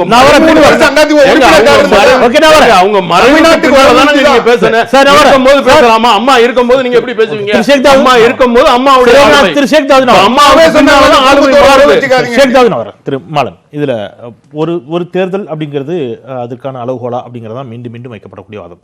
ஆனால் ஒரு தேர்தலில் கூட இன்னமும் அதை பரிசித்து பார்க்காத ரஜினிகாந்தே நம்ம இந்த அவையில ஒரு உதாரணமா எடுத்து பேசுறோம். அவருக்கு அந்த வாக்குகள் செல்லக்கூடிய வாய்ப்பு இருக்குதுன்னு அவர் தரப்பு மீன்ஸ் அதிகாரப்பூர்வமாக அவர் தரப்புல இருந்து வராட்டா அவருடைய ஆதரவாளராக பிரவீன் காந்தி ஒரு வாதத்தை வைக்கிறார்.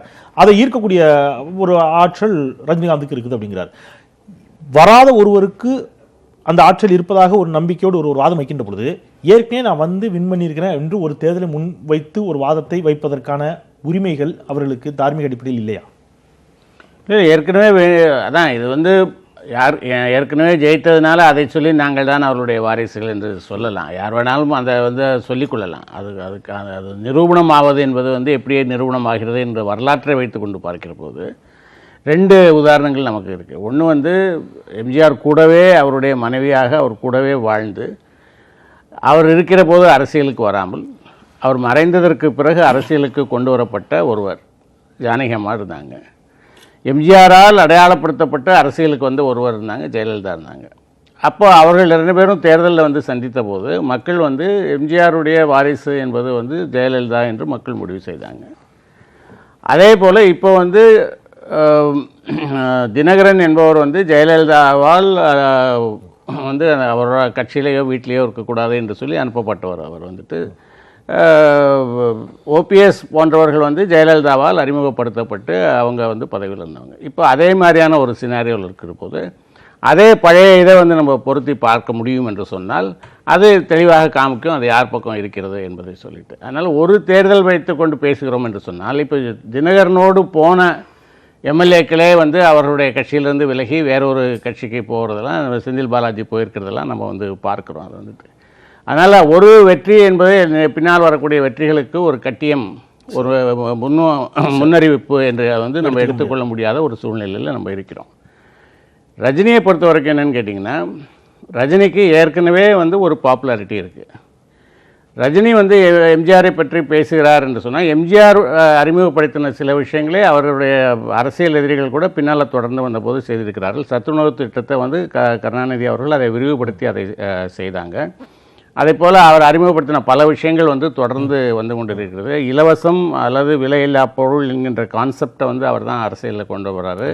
அது இன்றைக்கும் வந்து எந்த கட்சியாக இருந்தாலும், அவருக்கு எதிர்கட்சியாக இருந்த திமுகவாக இருந்தாலும் அதை வந்து தவிர்த்து விட்டு இல்லை அப்படி செய்வதனால எம்ஜிஆருடைய திட்டங்களையும் எம்ஜிஆருடைய கருத்தைகளையும் பின்பற்றுவதனாலேயே ஒருவர் வந்து எம்ஜிஆருடைய ஆட்சியை நடத்துகிறார் என்று அர்த்தம் சொல்ல முடியாது. நீங்கள் வாதம் வைக்கின்ற பொழுது ஒரு வார்த்தை சொன்னீங்க, எம்ஜிஆருடைய அந்த ரஜினி ஒரு பவர்ஃபுல்லான அல்லது ஒரு ஈர்க்கக்கூடிய ஒருவர் அப்படிங்கிற ஒரு வார்த்தை வைக்கின்ற பொழுது அவர் தன் மீது அவ்வளோ ஒரு நம்பிக்கை இருந்துச்சுன்னா ஏன் எம்ஜிஆருடைய வாக்குகளை குறிவைப்பது போன்ற வாதங்களை வைக்கிறார் என்ற ஒரு விவாதத்தை ஏற்படுத்தக்கூடிய விதத்தில் அவருடைய செயல்பாடு.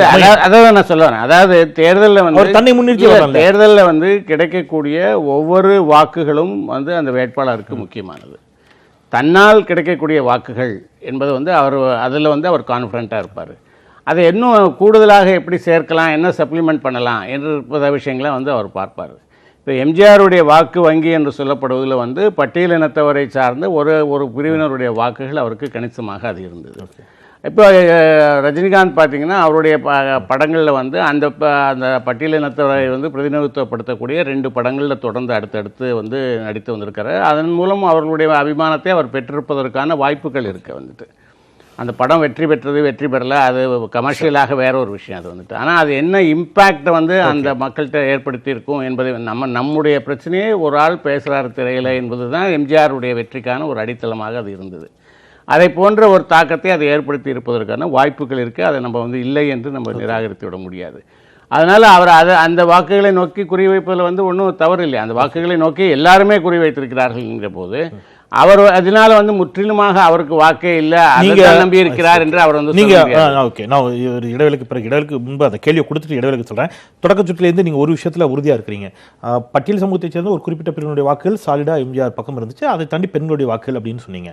எந்த இடத்துலையுமே மேல்தட்டு மக்களுடைய நன்மைக்காக எம்ஜிஆர் எதுவுமே செய்யலைன்னு இதை நான் புரிஞ்சுக்கிறதா ஒன்று, அல்லது சமூகத்தில் உயர் சாதிகளாக காட்டப்படுகிறவர்களுடைய வாக்குகள் என்பது எம்ஜிஆருக்கு வரவே இல்லையா, அவருடைய வாக்குகளை பெறக்கூடிய விதத்தில் அவர்களுக்கு எந்த நன்மையுமே எம்ஜிஆர் செய்யலையா, அல்லது இவர்களுக்கு அதீத நன்மை செய்ததாலேயே அவர்களுடைய வாக்குகளை இவர் இழந்து விட்டாரா என்பது போன்ற கேள்விகளும் கூட எழுகின்றன. ஒரு சிறிய இடைவெளிக்கு பிறகு இடைவெளிக்கு பிறகு என்ன பேசுவதற்கு அனுமதி நிச்சயமா அவங்ககிட்ட அந்த கேள்விக்கான பதிலை வாங்கிட்டு நான் நகர்றேன். ஒரு சிறிய இடைவெளிக்கு பிறகு எம்ஜிஆர் ஓட்டுகள் யாருக்கு சொந்தம், காலத்தின் குரல், எம்ஜிஆர் வாக்குகள் யாருக்கு சொந்தம் என்பதை பற்றி பேசிக் கொண்டிருக்கிறோம்.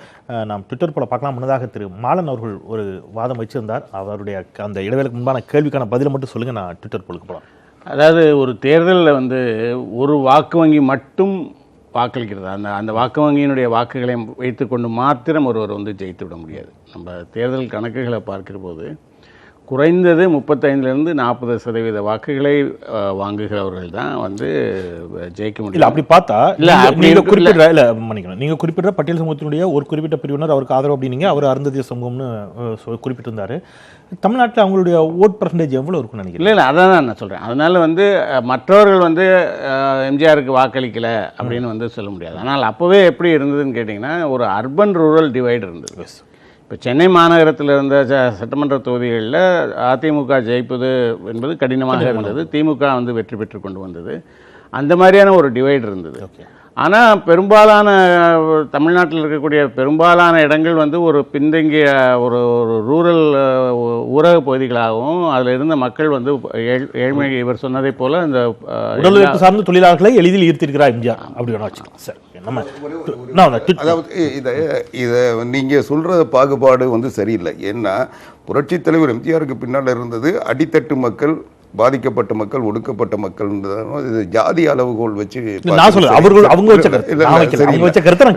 ரெண்டாவது சென்னை போன்ற நகர பகுதிகளில் இருக்கிற பொருளாதாரத்தில் மேம்பட்ட மக்கள் தான். அது கூட ஜாதி பாகுபாட்டுல வந்து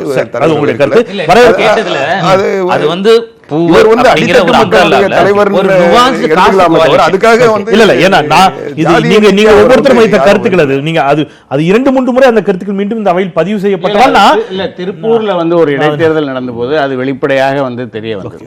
அந்த மக்களுடைய ஆதரவு அவருக்கு இருக்கிறது என்பதை வந்து அங்க வந்து தெரிய வந்தது. அந்த வரவிருக்கும் தேர்தலில் எம்ஜிஆரின் வாக்கு வங்கி யார் பக்கம் செல்லக்கூடும் என்று ட்விட்டர்ல கருத்து கணிப்பை கேட்டிருந்தது களத்தின் குரல். மோடி அவர்களுக்கு 3 விழுக்காடு என்றும், அதிமுகவிற்கு 17 விழுக்காடு என்றும், அம்மா மக்கள் முன்னேற்ற கழகத்திற்கு அமமுகவிற்கு 43 விழுக்காடு என்றும், ரஜினி அவர்களுக்கு 37 விழுக்காடு என்றும் ட்விட்டர் போல நேர்கள் தங்களுடைய வாக்குகளை செலுத்தியிருக்கிறார்கள். வர இருக்கும் தேர்தலில் எம்ஜிஆரின் வாக்கு வங்கி யார் பக்கம் செல்லக்கூடும்? முதல் இடத்துல அம்மா மக்கள் முன்னேற்ற கழகம் 43%, அடுத்ததாக ரஜினிக்கு 37%, அதிமுகவிற்கு 17%, மோடிக்கு 3 விழுக்காடும் அதில் இருக்கிறது. இதிலிருந்து கருத்துடைய கருத்துக்களை கேட்கலாம். திரு ஆவடிக்குமார், முதல் இடத்துல அமமுகவிற்கு 43 விழுக்காடு எம்ஜிஆர் வாக்கு அமமுகவிற்கு தான் செல்லக்கூடும் என்று வந்திருக்கக்கூடிய அந்த ட்விட்டர் போல எப்படி பார்க்குறீங்க? இல்லை, பொதுவாகவே சமூக வலைதளங்கள் எப்படி இருக்குன்றதுக்கு அது ஒரு எடுத்துக்காட்டு. இன்றைக்கி யார் வேணால் சமூக வலைதளத்தில் தங்களுடைய விருப்பங்களை நிறைவேற்றுறது ஒரு கம்ப்யூட்டரோ இல்லை லேப்டாப்போ இருந்தால் போதும், எத்தனை வாக்கு வேணால் பதிவு பண்ணலாம், எத்தனை மெயில் ஐடியில் வேணால் அனுப்பலாம். அதனால் அதை வந்து தினகரனுடைய ஆதரவாளர்கள் அதை தொழிலாகவே செஞ்சிட்ருக்காங்க.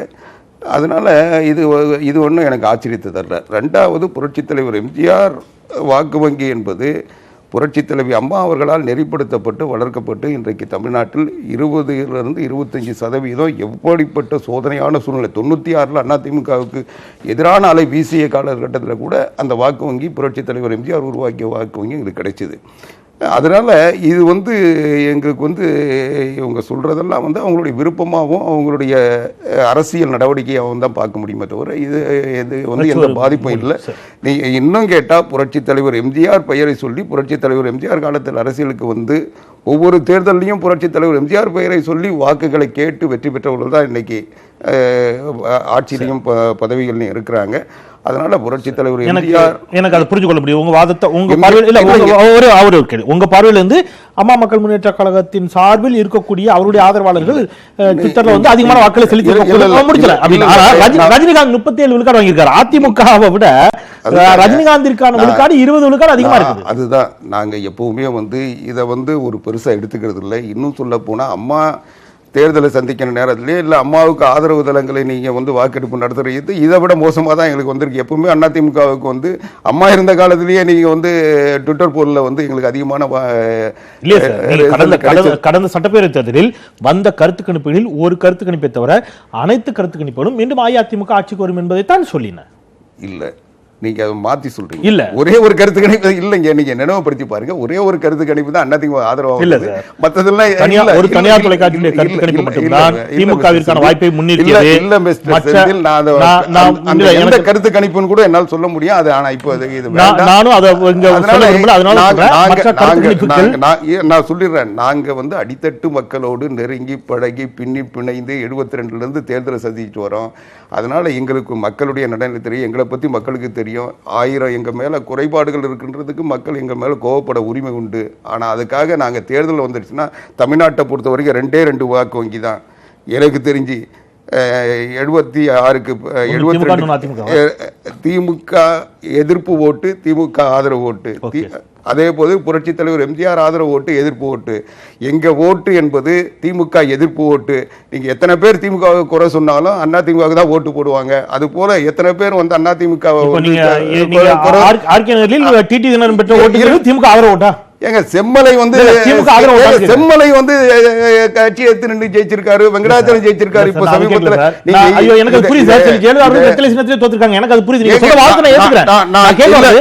நீங்க கேட்ட கேள்விக்கு நான் ஏற்கனவே பதில் சொல்லிட்டேன்.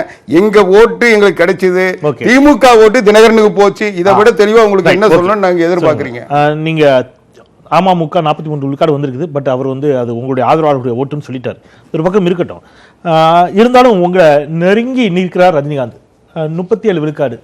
அப்ப ரஜினிகாந்திற்கு அது செல்லவே செல்லாது என்று நீங்கள் சொன்ன வாதம் என்பது இங்கே முறியடிக்கப்படுது. 37 விழுக்காட்டினர் வந்து எம்ஜிஆருடைய வாக்கு வங்கி ரஜினிகாந்திற்கு செல்லக்கூடுங்கிறாங்க. அதாவது நீங்கள் இதில் வந்து ஒரு விஷயத்தில் வந்து தெளிவாக இருக்கணும். என்ன அப்படின்னு கேட்டிங்கன்னா, அருமை நண்பர் ஆவடி குமார் சொன்னது மாதிரி ஆரம்ப காலகட்டத்திலிருந்தே இந்த என்ன சொல்கிறது அப்படின்னு சொன்னால், இந்த வாக்கெடுப்பு நடத்துறது, முன்னால் வாக்கெடுப்பு பின்னால் வாக்கெடுப்பு, இல்லை சொன்னது சரியாக இருக்குது சரியா இல்லை, ட்விட்டரில் வந்துருச்சு, அதே மாதிரி ஃபேஸ்புக்கில் வந்துருச்சு அப்படிங்கிறதுனால நம்ம வந்து இது மேன்மைப்படக்கூடியது இல்லை அதிகமாக இருக்குது, இல்லை இந்த கட்சி தான் ஜெயிக்கும்ங்கிற அந்த நிலைக்கு போக முடியாது. அம்மா மக்கள் முன்னேற்ற கழகத்துக்கு 43 விழுக்காடு என்பதை நம்ம நம்ப வேண்டாம். அதாவது எதையுமே ரஜினிகாந்துக்கு வந்திருந்தாலும் சரி, இல்லை அம்மா மக்கள் இன்னைக்கு வந்து மக்களுடைய மனநிலை என்னங்கிறத பிரதிபலிக்க வேண்டிய ஒரு சூழல் இருக்கு. அதுக்காக நீங்க இந்த ட்விட்டர்ல நீங்க இதை கேட்டிருக்கீங்க, அவங்க போட்டு நம்ப வேண்டாம் அப்படிங்கறத நாங்க அதை நம்பி இல்லை. சரி, நீங்க அம்மா மக்கள் முன்னேற்ற கழகம் ட்விட்டர்ல ஓட்டு போட்டு ஜெயிக்க போறது இல்லை. ட்விட்டர்ல நீங்க வந்து எலெக்ஷன்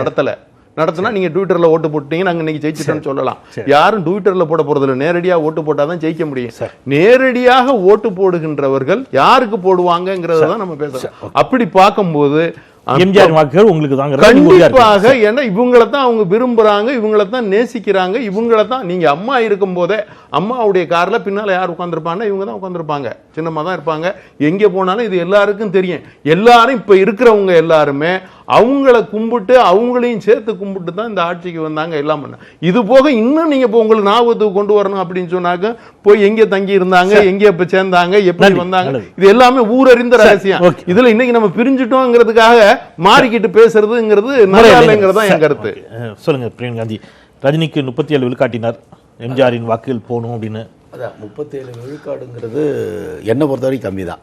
தேர்தல் நேரத்தில் இது கூடுங்கிறது என்னோட நம்பிக்கை. ரெண்டாவது, திரு ஆவடி குமார் சார் சொல்லும்போது ஒரு விஷயத்தை ஆரம்பிச்சாரா, நான் அதை விட்டுட்டாரு. அது சில இடங்கள் அது வந்து இதுவாக இருக்குது. என்னென்னா, திரு எம்ஜிஆர் அவர்களுக்கும் ரஜினிகாந்த் அவர்களுக்கும் சினிமா என்ட்ரி அப்போ, ரஜினிகாந்த் என்ட்ரி அப்போ ஒரு சின்ன கிளாஷ் இருந்ததுன்னு சொல்கிறாங்க. ஆனால் அது வந்து முற்றிலுமாக அதை மறுக்கணும். ஏன்னா திரு ரஜினிகாந்த் அவர்கள் நடித்த படத்தில் ரொம்ப முக்கியமான படம்னு பேசப்படுறது அப்போதைக்கு ராணுவ வீரன்ற படம். அது வந்து சத்யா மூவிஸ் தான் ப்ரொடியூஸ் பண்ணாங்க. சத்யா மூவிஸ் திரு ஆர்.எம். வீரப்பன் அவர்கள்ன்றது எல்லாருக்கும் தெரியும். அப்போ வந்து மினிஸ்டராக இருக்கார் அவர், எங்கள் எம்ஜிஆர் கிட்ட மினிஸ்டராக இருக்கார். அப்புறம் எம்ஜிஆர் ரஜினிகாந்த் அவர்களுடைய வாழ்க்கையில் பெரிய முக்கியமான படம் வந்து 3 முகம்னு ஒரு படம். அந்த படத்துக்கும் அவர் தான் ப்ரொடியூஸ் பண்ணியிருக்காரு. அப்போ அவர் மினிஸ்டராக இருக்கார். ரெண்டாவது வந்து அந்த படத்தோட கெட்டப்பையே எம்ஜிஆர் திரு ரஜினிகாந்த் அவர்கள் வித்தியாசமான கெட்டப் அந்த போலீஸ் ஆஃபீஸராக பண்ணியிருப்பார். அது திரு எம்ஜிஆர் அவர்களால் சொல்லப்பட்டதுன்னு அவர் ஒரு இடத்துல பேட்டியை கொடுத்துருக்காரு. அது அப்புறம் சத்யா மூவிஸ்ல பாஷாங்கிற படம் வந்து ரஜினிகாந்த் உச்சத்துக்கு எடுத்துட்டு போச்சு. அப்போ ஆர்.எம். வீரப்பன் அவர்கள் எம்ஜிஆரோட ஷேடோன்றது எல்லாருக்குமே தெரியும். இப்போ திரு எம்ஜிஆர் அவர்களுக்கு ரஜினிகாந்த் அவர்களை பிடிக்கவே இல்லை என்றால் இதெல்லாம் நடந்திருக்க வாய்ப்பே இல்லை. நேரடியாகவே வாய்ப்பே இல்லை. ஓட்டு வந்துருமா? இல்ல நேரடியாகவே. நான் தான் இன்னொரு கேள்வி. ரஜினிகாந்த் அவர்களுக்கும் எம்ஜிஆர் அவர்களுக்கும் நல்ல இணக்கம் நேரடியாகவே அப்படி அரிதாரம் பூசினால் எம்ஜிஆர் ஓட்டு வந்துருமா ரஜினிக்கு? இல்ல, நாங்க கேக்குறது நீங்க வந்து அவருக்கும் முரண்பாடு இருந்ததுங்கிறத இங்க உடைச்சிருக்கீங்க. அதுலயே நான் ஒரு கேள்வி வைக்கிறேன். நீங்க ஜெயலலிதா அவர்களுக்கும் ரஜினிகாந்த் அவர்களுக்கும் ஏற்பட்ட கருத்து மாறுபாடு எல்லாருக்கும் தெரியும். அதன் பிறகு எவ்வளவு இணக்கமா இருந்தாங்க என்ன தெரியும். பின்னால் இருந்த இணக்கத்தை மட்டுமே முன் வச்சு வைத்து விட்டு ஏற்பட்ட பிணக்கு இல்லைன்னு சொல்றது ஏற்புடையதான்னு கேட்க. இல்ல அது வந்து புரட்சி தலைவி ஜெயலலிதா கூட தான் அந்த இது ஏற்பட்டுச்சு. இப்போ வந்து பிரச்சனை என்னன்னா, அண்ணன் ஆரம்பிச்சாங்க, அப்புறம் விட்டுட்டாங்க. திரு எம்ஜிஆர் அவர்களுக்கும் ரஜினிகாந்த் அவர்களுக்கும் முதல்ல என்னென்னமோ பண்ணாங்கன்னு இல்லை, அது கிடையாது. இது முற்றுப்புள்ளி வைக்கணுன்றதுக்காக தான் இதை நான் சொல்றேன். ரெண்டாவது, அதனால உறுதியா வரும் சார், 100% வரும் சார். அதான் நான் சொல்றேன். நியர் எலெக்ஷன்ல இது 37ங்கிறது அது 57 கூட மாறலாம். அது திரு ரஜினிகாந்த் அவர்கள் எந்த அளவுக்கு எம்ஜிஆர் அவர்களை திருப்பி தொடர்ந்து எம்ஜிஆர் வாக்கு வங்கி அதிகமா, ரஜினி வாக்கு வங்கி அதிகமா? இப்போதைக்கு ஒரு ஆட்சி நடப்பதன் காரணமாக இது வந்து எம்ஜிஆருடைய ஆட்சி தான் இப்போதைக்கு. இல்ல இன்னைக்கு ஓட் பேங்க்ல எம்ஜிஆருக்கு ஆதரவான வாக்காளர்களும் வாக்கு வங்கி அதிகமா இருக்கா, ரஜினிக்கு அதிகமா இருக்கான்னு கேக்குறேன். ஈக்குவலா தான் இருக்கும் என்னை பொறுத்த வரைக்கும். நான் நன்றி. ரெண்டாவது, பேட்டை ரஜினியோட பேனா பேட்டை துள்ளுறது ஐயப்பன் கோயிலுக்கு ரொம்ப முக்கியமான விஷயம். துள்ளலாம் பேட்டையில பண்ணிருக்காரு, அதுக்காக வாழ்த்துக்கள். இல்ல சார், டைம் ஒரே ஒரு நிமிஷம் சொல்றேன். அதாவது ரஜினிக்கு ஒரு அரசியல்ல வந்து ஒரு தளம் இருந்தது. ஆனா அந்த நேரத்துல அவர் அரசியலுக்கு வருவார்னு எல்லாரும் எதிர்பார்த்தாங்க. அவர் வரல. அதனுடைய விளைவு என்னாச்சுன்னா, விஜயகாந்த் வந்து அந்த வாக்கு வங்கியை அவர் Right. நன்றி கைப்பற்றிட்டார். நன்றி நன்றி அரங்கில் இருந்த மூவருக்கும் நன்றி. அது எம்ஜிஆர் ட்விட்டர்ல வாக்குன்னு வாக்களித்த ஏத்துக்க மக்களுக்கும் மாட்டீங்க. சரி, பார்த்த நேர்களுக்கும் நன்றி. நிறைவு செய்யலாம். வரவிருக்கும் தேர்தலில் எம்ஜிஆரினுடைய வாக்கு வங்கி யார் பக்கம் செல்லக்கூடும் என்பதை கேட்டிருந்தோம். எம்ஜிஆருக்கான வாக்கு வங்கி இன்னமும் அப்படியே தான் இருக்கிறது என்று சொன்னால் அது யாருக்கு செல்லக்கூடும்? தேர்தல் முடிவுகள் நிச்சயமாக காட்டி கொடுத்துவிடும். ட்விட்டர் முடிவுகள் ஒரு விதமாக காட்டியிருக்கின்றன. தேர்தல் முடிவுகள் இவ்வாறே காட்டுமா? பொறுத்திருப்போம். காலம் பதில் சொல்லும். இது காலத்தின் குரல். நிறைவு செய்கின்றேன். குரலற்றவர்களின் குரலாய் என்றும் நான் செந்தில். நன்றி.